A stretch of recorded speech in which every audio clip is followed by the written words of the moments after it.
가슴에 손을 올리랄까요? 하나님은 나를 사랑하십니다. 나는 그 사랑 안에 있습니다. 하나님은 나에게 말씀하실 것입니다. 그 말씀에 능력이 있습니다. 복음은 능력입니다. 복음은 나를 변화시킵니다.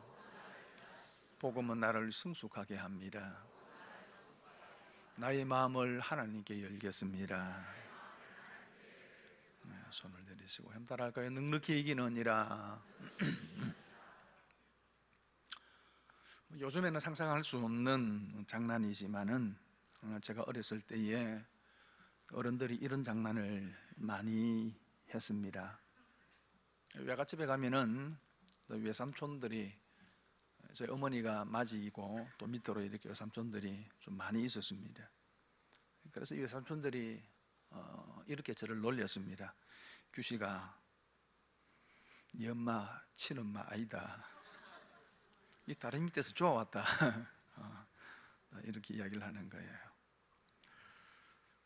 여러분, 6살, 7살 때 엄마가 친엄마가 아니라는 말은 지구에 종말이 온 것 같은 충격적인 얘기입니다. 그렇죠? 이렇게 이야기하죠. 아니다, 친엄마 맞다, 이렇게 막 대들죠. 그럼 그게 더 재미가 있어가지고 더 놀립니다. 맞다, 내가 네 주워오는 거 봤다. 그러면 막 울먹이면서 옆방에 있는 엄마한테 달려가서 물어봅니다. 엄마, 외삼촌이 내 다리 밑에 좋았다는데 맞나? 그럼 어머니가 이렇게 하죠. 아니다, 내가 나았다. 그러면 어떻게 합니까? 외삼촌한테 달려가서 어깨 힘 좀 이야기합니다. 엄마가 다리 밑에 쏜 거 아니란다. 엄마가 난 친아들이래. 그렇게 소리를 칩니다. 여러분, 어렸을 때는 엄마 아빠가 친부모가 아니라는 말은 삶의 근거를 흔드는 말이지요. 이런 경우가 간혹 있지 않습니까? 어느 정도 자랐을 때에 자신이 이방되었다는 것을 알고 방황하는 아이들이 있습니다. 부모도 소중하지만, 낳은 부모도 소중하지만은 사실 키워준 부모가 더 소중하지 않습니까? 그럼에도 불구하고 친부모가 아니라는 그런 생각을 하게 되어지면은 부모의 모든 행동을 의심하기 시작합니다. 아, 지난번에 그랬던 것이 내가 친아들이 아니기 때문에 아마 그랬구나. 내가 친아들이 아니니까 아마 저럴 거야. 이런 생각을 갖게 되어진다는 거죠. 그러면 삶이 흔들리죠. 신앙생활에도 이와 유사한 부분이 있습니다. 구원의 확신입니다. 예수님을 믿어 구원받아 하나님의 자녀가 되고 하나님의 백성이 되었는데, 이 구원의 확신이 흔들리면은 신앙 전체가 흔들립니다. 여러분, 구원의 확신이 흔들린다고 해서 구원을 빼앗기는 것은 아니에요.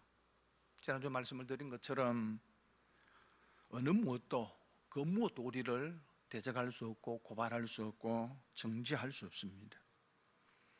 내가 부모의 사랑을 의심한다고 해서 내가 부모의 자식이라는 것이 변하는 것은 아니지 않습니까? 나의 의심과 상관없이 부모와 자식이라고 하는 전류는 바꿀 수 없는 겁니다. 내가 구원의 확신을 잃어버렸다고 해서 구원을 잃어버리는 것은 아닙니다. 하지만은 그 영향은 치명적입니다. 이방된 아이가 친부모가 아니라는 사실을 알면서 삶을 방황하는 경우처럼 구원의 확신이 흔들리면은, 하나님의 자녀됨에 이 확신이 흔들리면은 신앙을 방황하게 되어집니다. 그리고 또한 우리가 교회를 섬기고 봉사하고 헌신할 때에 이 확신이 없으면은, 이 구원에 대한 경험이 없으면은 힘듭니다. 교회를 섬기는 게 힘들어요. 억지가 되고 어쩔 수 없어서 그런 직분이 주어졌기 때문에 가서 기쁨 없이 그렇게 봉사하게 되어지는 거죠. 여러분께서 그 신앙이 모래 위에 지은 집과 같이 늘 위태위태한 겁니다. 그렇기 때문에 사단은 끊임없이 이 부분을 흔들어댑니다. 너는 하나님의 자녀가 아니다. 너 같은 게 무슨 하나님의 자녀라고. 네 꼬라지를 봐라. 그렇게 살면서 네가 뭐 하나님의 자녀라고 이야기할 수 있나? 이렇게 막 흔들어댄다는 겁니다. 여러분, 이런 미혹에 흔들리지 않기를 바랍니다.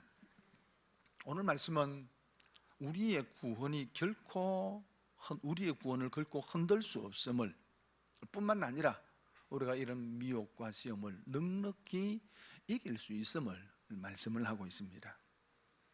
먼저 첫 번째로 살펴볼 것을 한번 따라할까요? 예수 그리스도로 인하여 넉넉히 이길 수 있다. 35절 말씀 함께 읽겠습니다. 누가 우리를 그리스도의 사랑에서 끊으리요?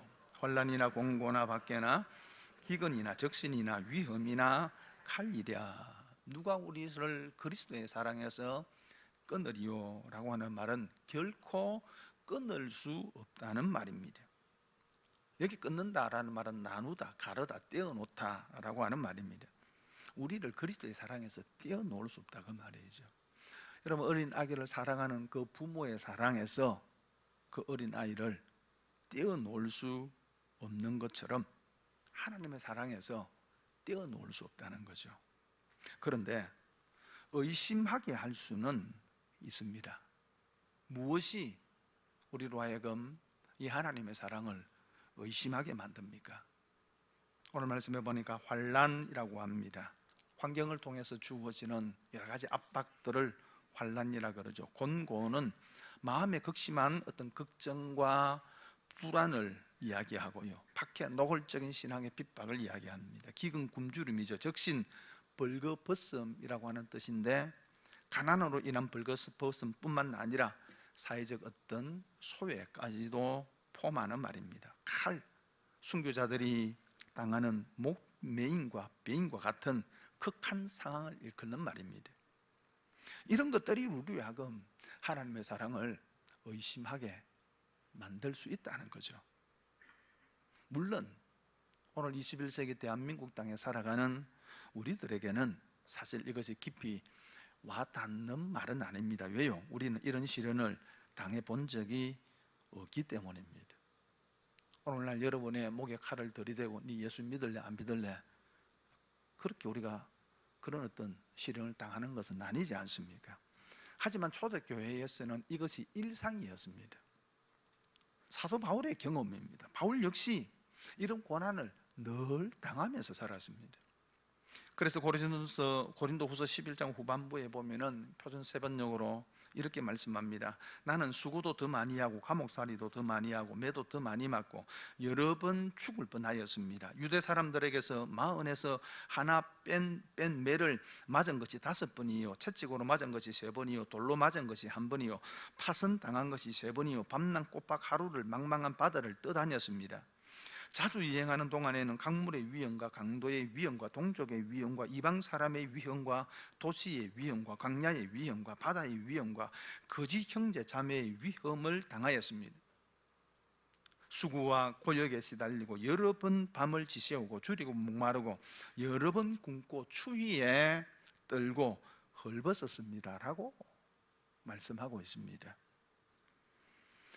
이런 상황이 얼마나 힘든 상황이었는가를 오늘 본문 36절에는 시편 44편의 말씀을 인용하며 이렇게 말씀합니다. 기록된 바 우리가 종일 주를 위하여 죽임을 당하게 되며 토살당할 양같이 여김을 받았나이다 함과 같으니라.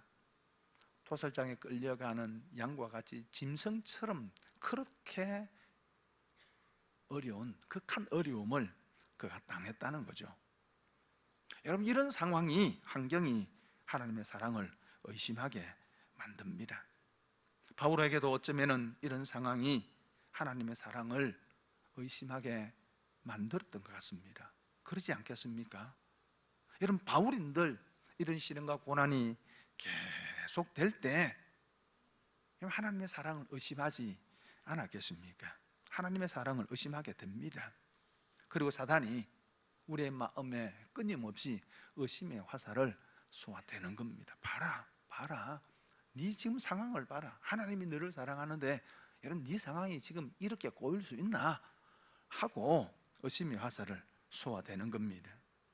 그런데 그렇지만은 오늘 본문이 뭘 이야기합니까? 결코 우리를 그리스도의 사랑에서 끊을 수 없다라는 겁니다.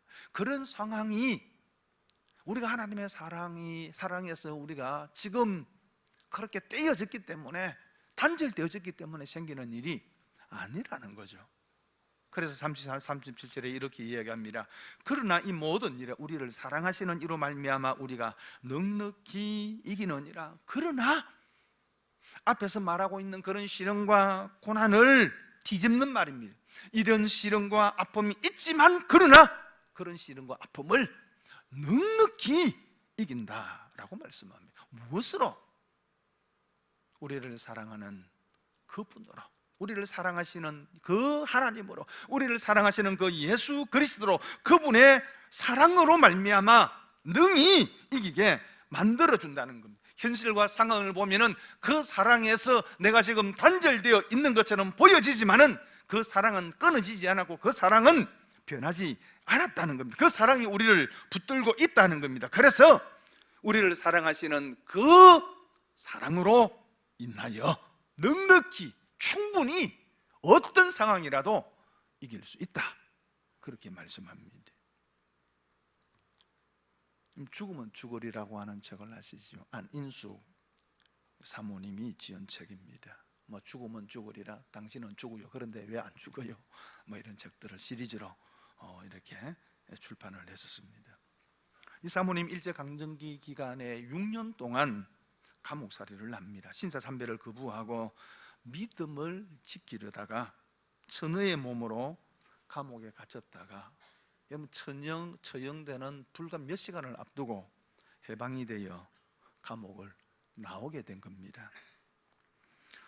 이후에 죽으면 죽으리라 라고 하는 책을 저술을 하며 그 서문에 이렇게 기록하고 있습니다.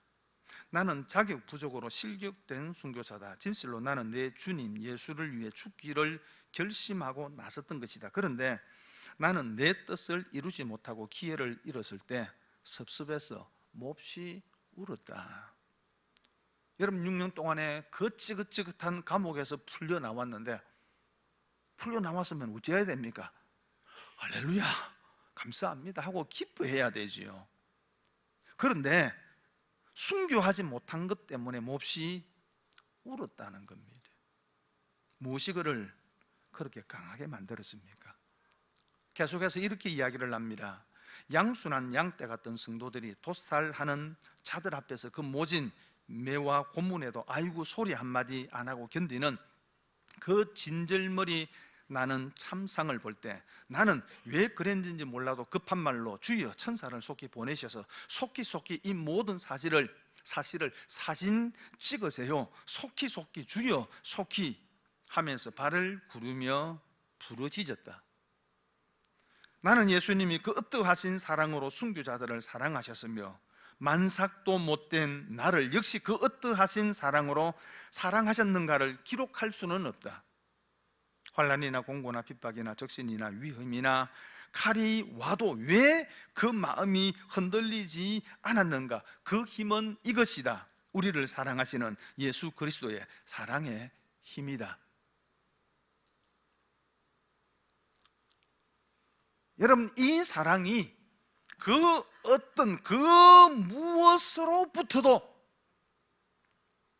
흔들리지 않게 이길 수 있는 힘을 주었다는 것입니다. 그 끊을 수 없는 그리스도의 사랑이 모든 환난과 시련을 이기고 극복하겠다는 거죠. 여러분 시련이 하나님의 사랑을 의심하게 할 수 있습니다. 하지만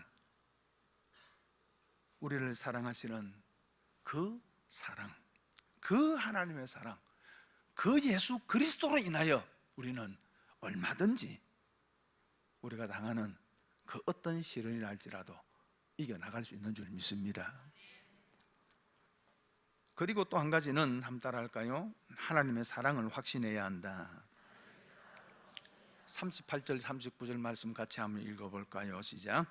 내가 확신하노니 사망이나 생명이나 천사들이나 권세자들이나 현재일이나 장래일이나 품이나 다른 어떤 피조물이라도 우리를 우리 주 그리스도 예수 안에 있는 하나님의 사랑에서 끊을 수 없으리라, 그렇게 말씀을 합니다.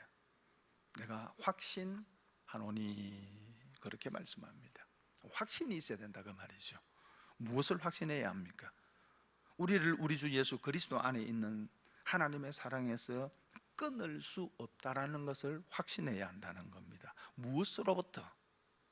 사망, 생명, 천사들, 권세자들, 현재일이나 장래일, 능력이나 높음, 기쁨, 다른 그 어떤 피조물이라도 그 무엇으로도 하나님의 사랑을 결코 끊을 수 없다는 겁니다.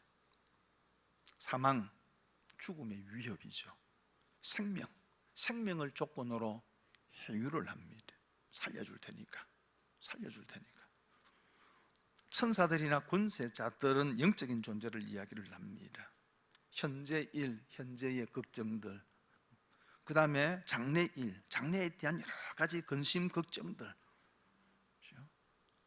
능력이나 높음이나 깊음, 이런 것들은 다 천상의 어떤 천문학적인 그런 용어들이에요. 고대 시대는 하늘의 별자리가 우리 운명을 결정한다고 믿었죠. 그래서 별자리가 하늘이 이상하면 사람들이 걱정하고 염려에 빠지지 않습니까? 그런 것을 이야기합니다. 그리고 그 외에 그 어떤 다른 피조물이라도, 다시 말하면 인간이 알고 있는 피조물 그 외에 다른 어떤 다른 피조물이 있다 하더라도 이 모든 것들, 그 어떤 것이라 할지라도 하나님의 사랑에서 우리를 끊을 수 없다는 것입니다. 그러므로 우리는 우리의 구원을 확신해야 한다는 겁니다. 우리의 구원이 절대적이라고 하는 것을 확신해야 한다는 겁니다. 오카는 목사님 책에 보면은 이런 얘기를 기록하고 있습니다.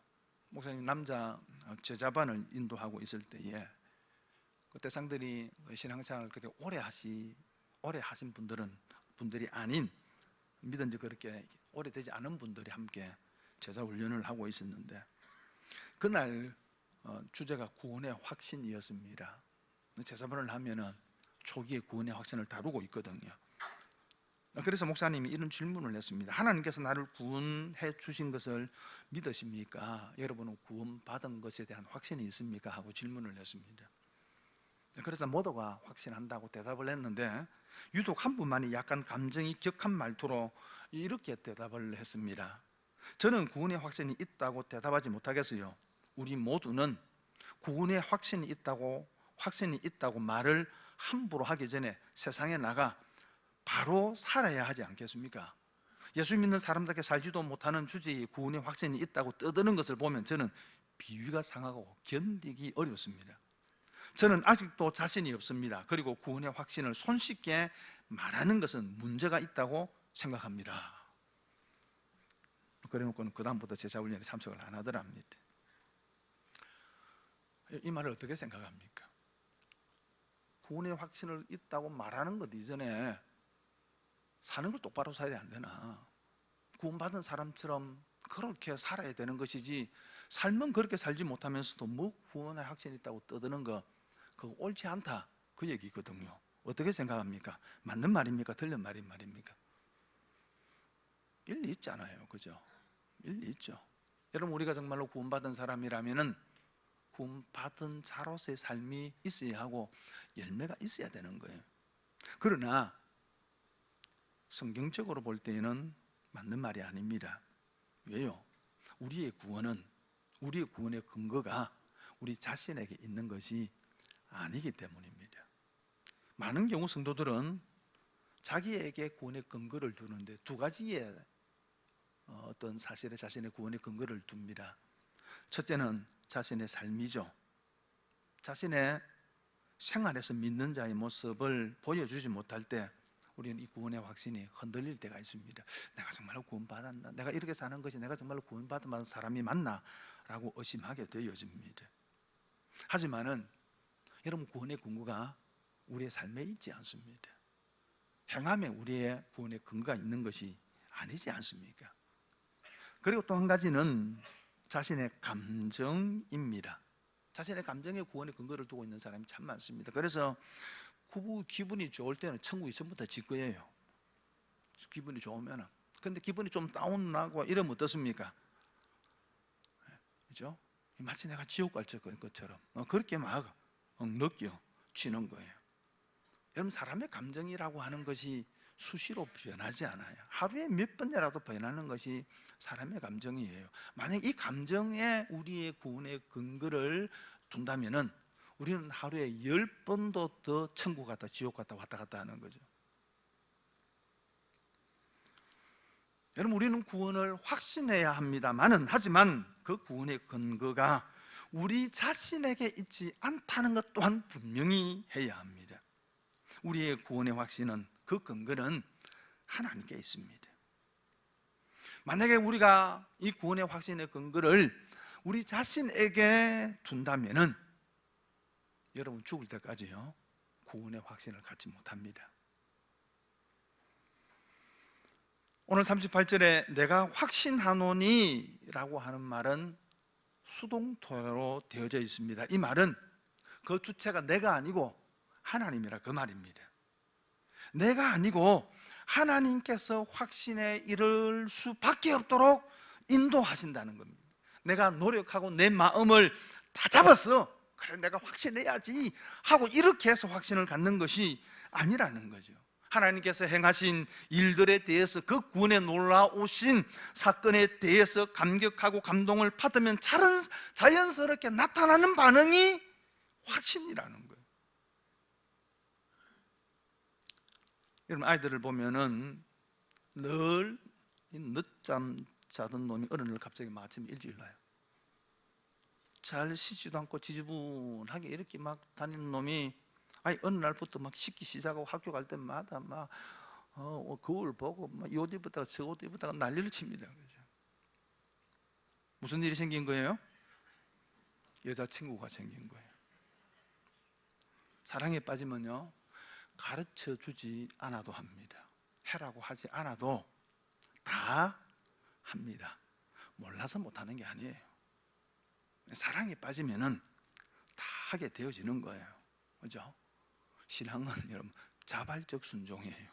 그죠? 그래서 추운 겨울에 지도 추우면서도 막 옷 벗어가지고 막 입혀주고 이러잖아요. 그죠? 데이트하다가 집에까지 막 데려다 줍니다.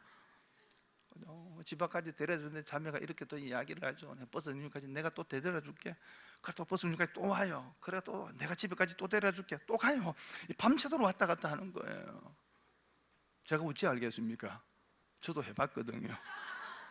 물론 그 대상이 지금 집사람이었는지는 헷갈립니다. 사랑에 빠지면은 그렇게 되는 거예요. 신앙도 마찬가지예요. 하나님의 사랑을 경험하고 그 사랑 경험하게 되어지면은 그 사랑에 끌려가는 거예요. 하나님의 사랑을 알게 되고 그 사랑에 부음바 되어지면은 그저 하나님의 사랑이 가랑비 젖듯 그렇게 젖어지는 것이 아니라 그냥 물통으로 갖다 붓듯 하나님의 사랑을 경험하게 되어지면은 확신에 이르게 되어지는 것입니다. 하나님이 나를 구원하셔서 나의 구원은 결코 잃어버리지 않을 거야 라고 하는 확신을 갖게 되어집니다. 그리고 이 확신으로 모든 것을 이기게 되는 거예요. 그저 이기는 것이 아닙니다. 겨우 이기는 것이 아닙니다. 넉넉히 압도적으로 충분히 이기게 되어진다는 것입니다. 그리고 그 주님을 사랑하게 되어지는 거죠. 여러분, 그렇다면은 분명하게 알아야 할 것이 있습니다. 여러분, 우리에게 임하신 그 하나님의 사랑을 알고 경험하고, 그리고 내가 그 주님을 사랑하는 것과 내가 지금 당하는 고난은 아무런 상관이 없는 겁니다. 내가 주님을 덜 사랑하기 때문에 당하는 고난이 아니라 그 말이에요. 하나님의 사랑이 나에게 단절됐기 때문에 내가 그런 일을 당하는 것이 아니라는 거예요. 오히려 고난을 축복의 기회로 여기고 감사하게 됩니다. 그래서 야고보서 1장에 뭐라고 이야기합니까? 너희가 여러 가지 시험을 만나거든 온전히 기쁘게 여기라가 가능한 거예요.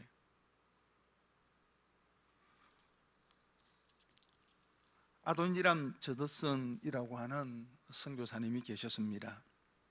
미국 교회가 해외로 파송한 최초의 선교사입니다. 지금의 미얀마, 버마로 가서 37년을 버마의 복음화를 위해 애쓰다가 1850년 4월에 하나님의 부르심을 받았습니다. 지금도 마찬가지지만 버마, 미얀마는 불교의 나라잖아요. 종교의 자유가 허락되지 않았습니다. 그래서 그의 선교 사역은 고통과 궁핍, 좌절의 연속이었습니다. 그래서 열병과 이질로 인해 아들과 자녀가 죽는 것을 지켜보아야 했습니다. 그럼에도 불구하고 그의 선교에 대한 열정이 조금도 식지 않았고 평생 버마 선교를 위해 헌신하게 됩니다. 이 아도니람 저더슨 선교사가 20대 초반에 미얀마로 가기로 결심을 하고 사귀고 있는 앤이라는 자매와 결혼을 하기 위해서 결혼 허락을 받기 위하여 이 앤의 아버지에게 이런 편지를 보냈습니다. 편지의 내용은 이겁니다. 따님이 저와 결혼하면 아버님은 바로 내년 봄에 딸과 헤어져 이 세상에서는 다시는 딸을 보지 못하실 겁니다. 따님은 선교지에서 고난을 겪게 될 것입니다. 바다의 위험과 인도 남부의 치명적인 기후, 극심한 가난, 모욕과 압제, 심지어 비참한 죽음에까지 노출될 것입니다. 그래도 저희 결혼을 허락해 주십시오. 하늘 집을 떠나 따님과 아버님을 위해 죽어가는 유한한 영혼들을 위해 시온과 하나님의 영광을 위해 돌아가신 분들을 위해 허락해 주십시오. 곧 의의 멸관을 쓴 따님을 영광의 세계에서 볼 소망으로 허락해 주십시오. 여러분 어떻습니까? 우리 남자분들 이런 편지를 받았어요. 딸 주고 싶겠습니까?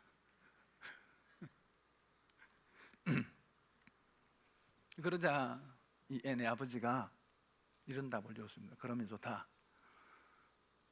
앤이 결정한 대로 내가 따르겠다. 그런 거예요. 그러자 이 앤이 고민을 하다가 친구 리디아 킴벌이라고 하는 친구에게 다음과 같은 편지를 씁니다. 하나님이 막지 않으신다면 이 기도의 땅에서 보낼 날들이 기대돼. 리디아, 이곳에서의 모든 안락과 즐거움을 포기하고 친척과 친구들을 향한 사랑도 적고 하나님의 섭리 가운데 부르시는 곳으로 가기로 결심했어. 그리고 남편 저더슨과 함께 결혼해서 버마로 갑니다. 그리고 첫 아들을 낳고 미얀마에서 죽습니다. 모르고 간 거예요? 그런 일이 일어날 줄 전혀 생각하지 예상하지 못했는데 가서 이런 어려움을 당한 거예요? 아니잖아요. 알면서 간 거예요. 가면은 이런 당하고 시련과 고난이 있을 것이라는 것을 알고 간 거예요. 그 고난과 하나님의 사랑이 상충되지 않아요. 하나님을 경험하고 그 하나님의 사랑을 깨닫고 그 하나님을 사랑하게 되어지면은 오히려 고난도 감사하게 여기게 되는 거죠. 물론 신앙생활을 같이 하신 분들에게는 환경이 많은 시험이 됩니다. 또 환경에 의해서 믿음이 흔들리고 구원의 확신이 흔들릴 수 있어요. 시련과 고난 속에서 하나님의 사랑을 의심할 수 있습니다. 그런데 신앙생활 한 지 20년, 30년 되신 분들이 이래 막 흔들리면 안 되잖아요. 그죠? 여러분 6살, 7살 된 아이가 엄마한테 와가지고 엄마 친아들 맞아 이러면요 그게 얼마나 귀여워요. 그럼 귀엽다고 막 엄마가 니 낳았어 이렇게 낳아서 이야기해줘요. 근데 20살 되는 놈이 와가지고 엄마 내 친아들 맞아 이러면요 이놈의 새끼 무슨 소리 하냐고 뺨 맞아요.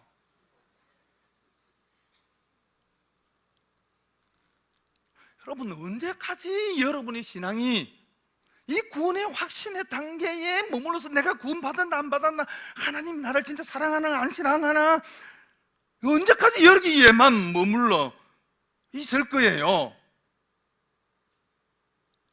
뭐 별것 아닌 문제에 그냥 걸려서만 시험 들었다고 그냥 막 허우적거리고,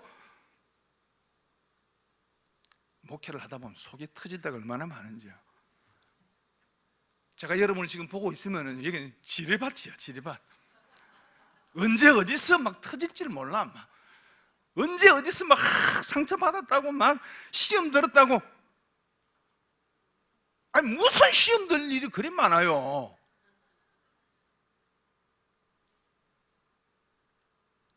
누가 한번 쳐다보기만 하면 막 내 째려봤다고.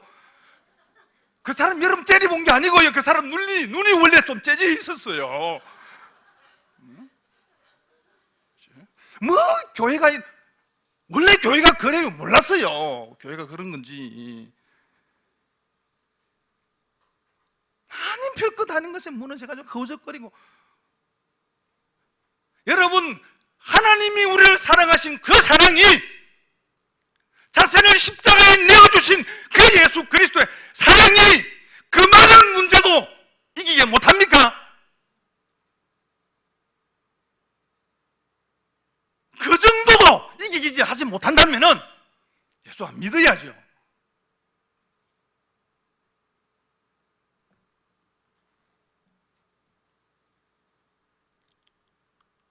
좀 자라가세요. 좀 성숙해지세요. 물론 여러분이 나가는 삶의 문제 실현 결코 작지 않습니다.